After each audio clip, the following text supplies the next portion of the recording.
नमस्कार विद्यार्थी मित्रांनो, आपण आजच्या व्हिडिओमध्ये पाहणार आहोत स्वाध्याय 30.1.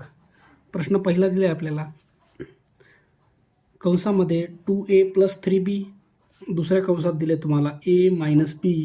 तुम्हाला याची किंमत विचारली. ओके, बघा, जर दोन ब्रॅकेटमध्ये अशा प्रकारे तुमच्याकडं एक्सप्रेशन असतील, समीकरणं असतील, तर त्यांचा गुणाकार कसा करायचा बघा. ह्या ब्रॅकेटमध्ये साईन नाही, चिन्ह नाही, म्हणजे काय असणार आहे, गुणाकार असणार आहे. ओके, आता ह्याच्यातला एक नंबर घ्या, हा आहे तुमचा 2a, आणि हा पूर्ण ब्रॅकेट घ्या a - b.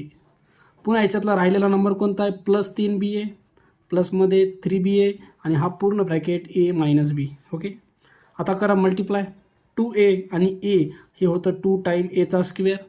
त्याच्यानंतर 2a आणि b याच्यामध्ये बघा व्हेरिएबल वेगवेगळे आहेत, तर हे 2ab असेच राहणार आहेत. जर व्हेरिएबल सारखे असतील तर त्यांची पॉवर 1 आणि 1 ॲडिशन 2 झाली. व्हेरिएबल वेगळे असतील तर a आणि b हे सोबत राहणार नुसते तुमचे. प्लस इथं मल्टिप्लाय करा, 3b आणि a हे झालं 3 टाईम ab. 3b आणि b हे झालं मायनसमध्ये, कारण प्लस मायनसचा प्रोडक्ट मायनस येतो बरं का. 3b आणि b हे झालं 3 टाईम bचा स्क्वेअर. चला याला सॉल्व करू आपण. आता हे 2a स्क्वेअर आहे, तर a स्क्वेअरवाली टर्म इथं कुठंच नाही आहे बरं का, तर हे एकटंच आहे, तर एकटंच लिहून टाका जसाला तसं. ह्याच्याकडे ए बी आहे आणि ए बी आहे, तर हे -2 टाईम आहे आणि +3 टाईम. 3 टाईममधून 2 टाईम गेला, 1 टाईम ए बी राहिला. साईन मोठ्याच्या पुढचं द्या प्लसचं. ओके, बघा मायनस प्लसची सबट्रॅक्शन, साईन मोठ्याच्या पुढचं. 3मधून 2 गेलं, 1 टाईम ए बी, 1 लिहायची गरज नाही. मायनसमध्ये 3 टाईम बी स्क्वेअर. ओके, तर हे तुमचं लास्ट उत्तर असेल 2a square + ab - 3b square. बघा पर्याय आपला 2a square प्लसमध्ये ab - 3b square, तर पर्याय 1 हे तुमचं उत्तर असेल 2a square ab - 3b square. Okay, चला प्रश्न क्रमांक 2 दिला आहे. ह्याच्यामध्ये तुम्हाला aची किंमत दिली आहे 2, त्याच्यानंतर बीची किंमत 1 आणि सीची किंमत -2 दिली आहे. आणि त्याने विचारले की 2 in bracket a + b bracket close -c ह्याची तुम्हाला किंमत काढायची. ओके, तर बघा हे जे 2ला 2 ठेवून द्या. ब्रॅकेटमध्ये एची किंमत किती आहे 2, प्लस बीची किंमत आहे 1, मायनस सीची किंमत आहे तुमची -2. ओके, तर हे 2 असंच ठेवा. 2 आणि 1 दोघांची ॲडिशन होईल 3, मायनस आणि मायनस हे +2 होऊन जातं तुमचं. ओके, आता हे 2 आणि 3 या दोघांचा प्रोडक्ट 2 3 6 आणि हे प्लसमध्ये 2. बघा मायनस मायनसचं प्लस झालं बरं का हे. ओके, 6 आणि 2 8, तुमचा आन्सर येईल 8. पर्याय क्रमांक 4 हे तुमचा आन्सर असेल. प्रश्न क्रमांक 3 दिला आहे. ब्रॅकेटमध्ये दिलं आहे x³ + x² + x minus second bracket आहे तुमचा 4x³ प्लसमध्ये 2x मायनसमध्ये 3 plus third bracket आहे 2x³ -x² + 3x - 5. ओके, तुम्हाला हे पूर्ण एक्सप्रेशन सोडवायचं आहे. बघा याच्यामध्ये 3 टर्म आहेत, ह्याच्यामध्ये 3 टर्म आहेत. ओके, प्लस ह्याच्यामध्ये तुमच्या 4 टर्म आहेत. ओके, आता हा जो ब्रॅकेट आहे, हा ब्रॅकेट आपल्याला काढून टाकायचा आहे. तर काय करा, ब्रॅकेटच्या बाहेर सिम्बॉल काय ते बघा. ब्रॅकेटच्या बाहेर सिम्बॉल काय, काहीच नाही आहे, तर प्लस असतं. जर ब्रॅकेटच्या बाहेर प्लस सिम्बॉल असेल तर ब्रॅकेटमधले नंबर जसे आहेत तसे बाहेर निघतात. बघा हा मधामध्ये प्लस आहे, तर प्लसमध्ये बाहेर येणार x² + x. ओके, जसे आहेत तसे बाहेर निघले. आता ह्या ब्रॅकेटच्या बाहेर काय मायनस आहे, आणि ब्रॅकेटच्या बाहेर जर मायनस असेल तर तुमच्या प्रत्येक टर्मचं साईन बदलणार. हे बघा मधात कसं आहे, प्लस आहे, तर हे बाहेर मायनस होणार. हे मधात प्लस आहे तर बाहेर -2x होणार. हे मधात मायनस आहे म्हणजे बाहेर काय होणार आहे, +3 होणार. ह्याच्यामध्ये बघा ब्रॅकेटच्या बाहेर प्लस साईन आहे, तर मधातला नंबर जसा आहे तसा बाहेर निघणार. प्लसमध्ये 2x³ मायनसमध्ये x², प्लसमध्ये 3x मायनसमध्ये 5. ओके, आता बघा जे सारखे सारखे पॉवर आहेत त्यांना आपल्याला ॲड करता येतं. हे x³ आहे, इथं पण x³ आहे आणि इथं पण x³ आहे. हे 2 टाईम आणि हा एक टाईम म्हणजे 3 टाईम x³ झालं. 3 टाईम x³ आणि हे -4x³. बघा मी सगळं काय करतो वाटलं तर जवळ घेतो. x³ त्याच्यानंतर हा 2 टाईम आणि हा 1 टाईम म्हणजे हे झालं 3 टाईम x³. त्याच्यानंतर हे -4x³ याच्या मागं टाकतो. ओके, आता पॉवर 2 वाले बघा, हे पॉवर 2 वाला आहे, पॉवर 2 वाला. अजून हा पॉवर 2 वाला कटला, कारण हा पॉझिटिव्ह आहे, हा निगेटिव्ह आहे. हे 1 टाईम आहे, 1 टाईममधून 1 टाईम x² कॅन्सल. आता एक्सवाले बघा, एक्सवाले हा एक्सवाला आहे, हा एक्सवाला आहे, त्याच्यानंतर हे पण एक्सवाला आहे. ओके, तर हे पॉझिटिव्ह x आणि हे पॉझिटिव्ह 3 टाईम, तर पॉझिटिव्ह 4 टाईम x झालं. आणि हे -2 टाईम एक्स आहे. ओके, बघा पॉवर 3 झालं, पॉवर 2 झालं, नुसता एक्सवाला झाला. आता राहिले काय फक्त नंबर, तर 3 आणि -5. बघा +3 -5 हे तुमचं -2 येतं बरं का. 3 मधून 5 तर साईन ग्रेटरचं येईल, मोठ्या संख्येचं पुढचं. 5 मधून 3 गेले 2, साईन मोठ्याच्या पुढचं -2 येईल. ओके, आता याच्यामध्ये बघा 3 टाईम एक्स क्यूब मधून -4 टाईम एक्स क्यूब जर कट केला तर -1 टाईम एक्स क्यूब राहतं. हे 3 पॉझिटिव्ह आहे, 4 निगेटिव्ह आहे. 4 मधून 3 गेले 1 लिहायची गरज नाही, साईन मोठ्याच्या पुढचं एक्स क्यूब. नंतर 4 टाईम मधून 2 टाईम एक्स क्यूब गेला, 2 टाईम एक्स राहिला -2. ओके, तुमचं लास्ट उत्तर यायले -x³ + 2x - 2. Okay, -x³ + 2x - 2 पर्याय नंबर 2 हे उत्तर असेल तुमचं. प्रश्न क्रमांक 4 दिला आहे तुम्हाला, कंसामध्ये दिलं आहे x + 8, दुसऱ्या कंसात दिलं आहे x - 3. हे अवयव असणारी राशी पुढीलपैकी कोणती. ओके, तर या दोघांना सोडवायचं कसं बघा, सेम एक x घ्यायचा, हा पूर्ण ब्रॅकेट घ्या x - 3. पुन्हा याच्यातला राहिलेला नंबर कोणता आहे, +8 घ्या, पूर्ण ब्रॅकेट x - 3. ओके, आता बघा x आणि x यांचा गुणाकार करा, x² होतो. x आणि 3चा गुणाकार -3x होतो. 8 आणि x चा गुणाकार 8x होतो. 8 आणि 3 हे पॉझिटिव्ह आहे, हे निगेटिव्ह आहे. 8 त्रिक -24 होतं. हे x² असंच राहणार आहे. -3 आणि +8, 8 मधून 3 गेले 5x राहिलं, पण चिन्ह मोठ्याच्या पुढचं +5x राहणार आणि हे शेवटचं -24. ओके, तर x² + 5x - 24, x² + 5x - 24 पर्याय 1 हे उत्तर असेल. चला, प्रश्न क्रमांक 5 दिला आहे. ह्याच्यामध्ये आपल्याला काही व्हॅल्यू दिल्यात. एक्सची व्हॅल्यू दिली आहे तुम्हाला 3 टाईम z + 4.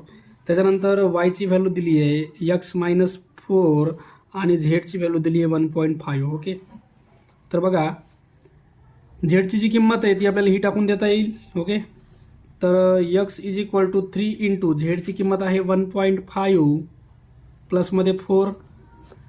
ह्या दोघांचा प्रोडक्ट केला तर हा येतो 4.5 प्लसमध्ये 4, म्हणजे ॲड केलं तर हे आलं तुमचं 8.5. ही तुमची एक्सची किंमत आहे बरं का.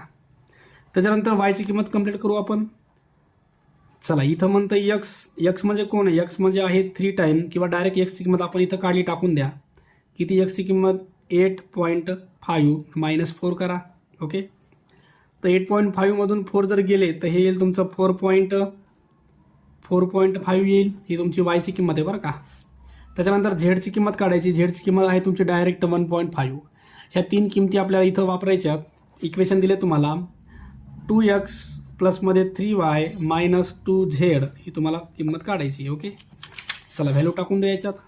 2 × एक्सची व्हॅल्यू किती आहे 8.5 प्लस 3 × वायची व्हॅल्यू किती आहे 4.5 -2 × झेडची व्हॅल्यू आहे 1.5. ओके, चला ह्यांचा जर प्रोडक्ट केला तर हा 17 येतो. ह्यांचा प्रोडक्ट केला 13.5 येतो. यांचा केला तर 3 येतो. ओके, बघा ह्या दोघाला ॲड करू आपण. हे आहे 17.0 आणि हे आहे तुमचं 13.5. ॲड जर केलं तर हे येतं 30.5, 30.5.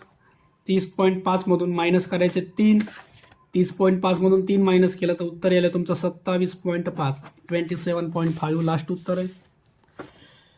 पर्याय नंबर 2. ओके, चला प्रश्न क्रमांक 6 दिला आहे. In bracket p - q + r या राशीबरोबर नसणारी राशी पुढीलपैकी कोणती. ओके, ह्याच्याबरोबर नसणारी विचारले. आता ह्याच्यात मेन म्हणजे याच्यात काय बघा, q निगेटिव्ह आहे. q हा निगेटिव्ह राहायला पाहिजे. इथं काय म्हणते r निगेटिव्ह आहे, q पॉझिटिव्ह, तर हे चुकीचं आहे. बघा इथं मात्र q तुमचं निगेटिव्ह आहे. जसं की आपल्या प्रश्नामध्ये q निगेटिव्ह आहे तसं इथं q निगेटिव्ह आहे, r आणि p पॉझिटिव्ह बरं का. तर पर्याय दुसरा घेता येईल. पर्याय तिसऱ्यामध्ये बघू आपण. या पर्याय तिसऱ्यामध्ये p r पॉझिटिव्ह आहेत आणि तुमचा q निगेटिव्ह, हे पण योग्य आहे. त्याच्यानंतर इथं पण q तुमचा निगेटिव्ह बरं का. आता हे पण घेता येतं, हे पण घेता येतं, हे पण घेता येतं. तुम्हाला विचारले काय, या राशीबरोबर नसणारी राशी पुढीलपैकी कोणती. तर याच्या बरोबर नसणारी जर बनलं तर ह्या तिन्ही ठिकाणी q निगेटिव्ह आहे आणि बाकी p आणि r कसे आहेत पॉझिटिव्ह आहेत, तर हे योग्य आहे. पण इथं तुमचं r निगेटिव्ह आहे आणि q पॉझिटिव्ह, तर हे अयोग्य आहे बरं का. तुम्हाला योग्य नसणारी राशी विचारली तर हे पर्याय 1 उत्तर आहे तुमचं. प्रश्न क्रमांक 7 दिला आहे. इथं व्हॅल्यू दिली आहेत. एक्सची व्हॅल्यू आहे 1, वायची व्हॅल्यू आहे 2 आणि झेडची व्हॅल्यू आहे -3. इक्वेशन दिले तुम्हाला ब्रॅकेटमध्ये x plus y minus z bracket square. Okay, याला सॉल्व करायचे. एक्सची व्हॅल्यू किती आहे 1 प्लस वायची व्हॅल्यू आहे 2 मायनस झेडची व्हॅल्यू -3 आहे. हे मायनस आणि ह्या 3 प्लसला मायनस, हे मायनस मायनस +3 झालं बरं का. ब्रॅकेटचा स्क्वेअर आहे 3 आणि 2 5 आणि 1 6, 6 आणि ब्रॅकेट स्क्वेअर. 6चा जर स्क्वेअर केला तर आन्सर येईल तुमचं 36. ओके, 36 हे तुमचं आन्सर येईल. पर्याय 3 हे तुमचं उत्तर असेल. प्रश्न क्रमांक 8 दिला आहे. वाय हा एक्सच्या दुप्पट आहे. बघा वाय, ओके, त्याच्यानंतर झेडच्या तिप्पट आहे. वाय हा 3 टाईम झेड आहे, झेडच्या तिप्पट आहे आणि झेडची किंमत तुम्हाला 2 दिली. ओके, तर आता ही किंमत याच्यात टाकून देऊ आपण. झेडची किंमत 2 आहे बरं का. ही किंमत याच्यात टाकून देऊ म्हणजे वायची किंमत यायली 3 गुणिले झेडची किंमत 2 टाकली तर वायची किंमत यायली तुमची 6. ओके, आता हे जे 6 आहे ते याच्यात टाकू आपण म्हणजे वाय बरोबर 2x हे जे इक्वेशन आहे आपल्याला वायची किंमत मिळाली आहे 6. इकडं 2 गुणिले x आहे. हे 2 तुमचं 6च्या खाली जाईल भागाकारात तर x यायले तुमचं 2 भाग द्या 6 x यायले 3 तुमचं. ओके, तर x तुम्हाला 3 भेटले, वाय तुम्हाला 6 भेटले आणि झेड तुम्हाला 2 भेटले. आता विचारले काय बघा, याच्यात विचारले त्यांनी 2x minus y plus z ब्रॅकेटचा स्क्वेअर ब्रॅकेटचा क्यूब दिला. ओके, ह्याच्यात किमती टाकू आणि याला कंप्लीट करू आपण. 2 इंटू एक्सची व्हॅल्यू किती आहे 3 आहे मायनस वायची व्हॅल्यू आहे 6 प्लस झेडची व्हॅल्यू आहे 2 ब्रॅकेटचा क्यूब. 2 3 6 बघा हे 6 -6 प्लस 2 ब्रॅकेटचा क्यूब प्लस 6 -6 तुम्हाला कट करता येईल डायरेक्ट. ब्रॅकेटमध्ये राहिलं काय 2 आणि ह्या 2चा जर क्यूब केला तर उत्तर तुमचं 8 येईल. ओके, 8 उत्तर येत आहे. पर्याय 3 हे तुमचं उत्तर असेल. प्रश्न क्रमांक 9 दिला आहे.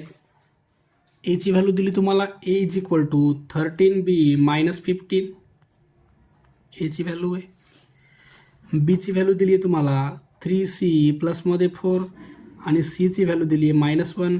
या किमती घेऊन तुम्हाला किंमत काढायची आहे a minus 3b minus 5c याची किंमत तुम्हाला काढायची. ओके, आता बघा पहिले काय करू, सीची जी किंमत आहे -1 ती याच्यात टाकून देऊ.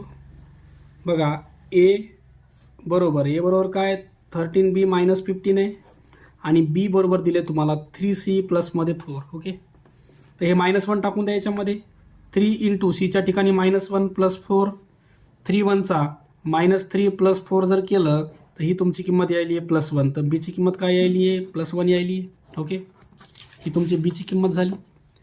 आता इथं बीची किंमत टाकून द्या. हे 13 आहे इंटूमध्ये बी म्हणजे 1 आणि -15 तर 13 1चा 13 -15 करा हे तुमचं -2 येईल. एची किंमत यायली -2. ओके, ए -2 बी 1 आहे आणि सीची किंमत तुम्हाला अगोदरच दिली आहे -1. ओके, ह्या 3 किमती याच्यात टाकायच्यात आपल्याला. एची व्हॅल्यू किती आहे -2 तर हे -2 -3 इंटू बीची व्हॅल्यू काय 1 आहे -5 इंटू सीची व्हॅल्यू आहे -1. ओके, चला कॅल्क्युलेट करा. हे -2 येतं. 3 1चा -3 येणार आहे. हे दोघं निगेटिव्ह आहेत. जर निगेटिव्ह असतील तर प्रोडक्ट पॉझिटिव्ह होतो. 5 1चा 5. ओके, हे -2 आणि -3 दोघांना ॲड करता येतं. मायनस मायनस ॲडिशन होते. साईन मोठ्याच्या पुढचं 3च्या पुढचं साईन ॲडिशन -5 यायली. ह्याला खाली घ्या +5ला. मायनस आणि प्लस असेल तर सबट्रॅक्शन होतं. 5मधून 5 गेलं सबट्रॅक्शन तुमचं 0 येतं. ह्याला काही साईन द्यायची गरज नाही बरं का. तर तुमचा आन्सर 0 यायला. ऑप्शन नंबर 4 हे तुमचं उत्तर असेल.